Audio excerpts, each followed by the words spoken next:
Good morning, আসসালামু আলাইকুম।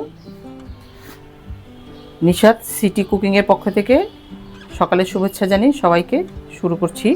আমি আজকে করব স্ট্রবেরি সিরাপ। এখন পর্যাপ্ত পরিমাণে বাংলাদেশে বাজারে স্ট্রবেরি পাওয়া যাচ্ছে। আমরা কিছুটা সংরক্ষণ করে রাখতে পারি গরমের জন্য। আমি সেই অনুপাতে 3 কেজি পরিমাণ স্ট্রবেরি নিয়েছি, আর সাথে নিয়েছি 2 কেজি পরিমাণ চিনি। তা প্রথম আমি স্ট্রবেরিটাকে সুন্দর করে ব্লেন্ড করে লিকুইড করে নিচ্ছি, তারপর ধীরে ধীরে আমি এটা সিরাপ তৈরি করব। বন্ধুরা, আমি স্ট্রবেরিকে ব্লেন্ড করে ছেঁকে নিচ্ছি, যাতে আমার সিরাপটা তৈরি হতে খুব ইজি হয়ে যাবে এবং টাইমও খুব কম লাগবে। আর গোটাও দেওয়া যায়, কিন্তু সময়টা একটু বেশি লাগবে, এই আর কি।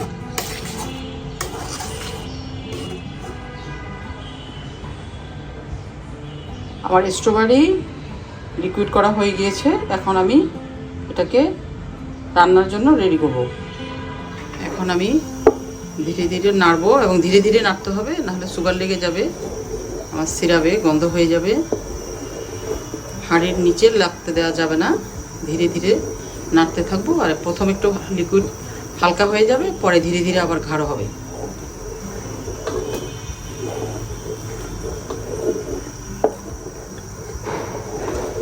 শুধুমাত্র স্ট্রবেরি এবং সুগার এই দুটি দিয়েই স্ট্রবেরি সিরাপ তৈরি করব।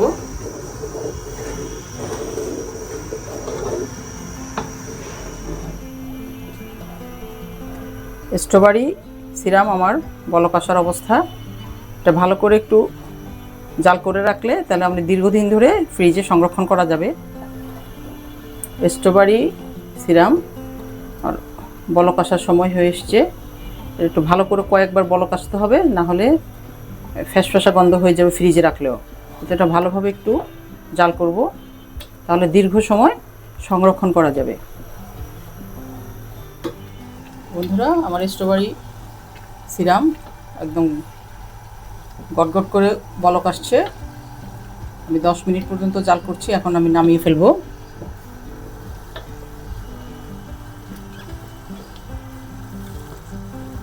ভালোভাবে জাল না হলে আবার পরে গন্ধ হয়ে যাবে, ফ্রিজে রাখলেও ম্যাশ ম্যাশ বা ফ্যাস ফ্যাস একটা গন্ধ হয়, খেতে ভালো লাগবে না।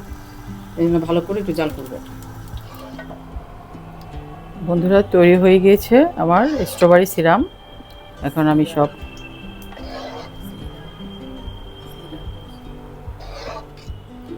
এখন আমি কন্টেনারে সংরক্ষণের জন্য সবগুলো ঢেলে নিয়েছি। আর এখানে খাওয়ার জন্য আমি জুসও তৈরি করে নিয়েছি। যেহেতু আমার এটা ন্যাচারাল কালার, বাজারের কালারের মতো সেরকম টকটকে হবে না। আর সুগার যেহেতু দেওয়া আছে, কেউ চাইলে সাথে মধু মিক্স করতে পারেন। আর কালার এরকম হয়েছে।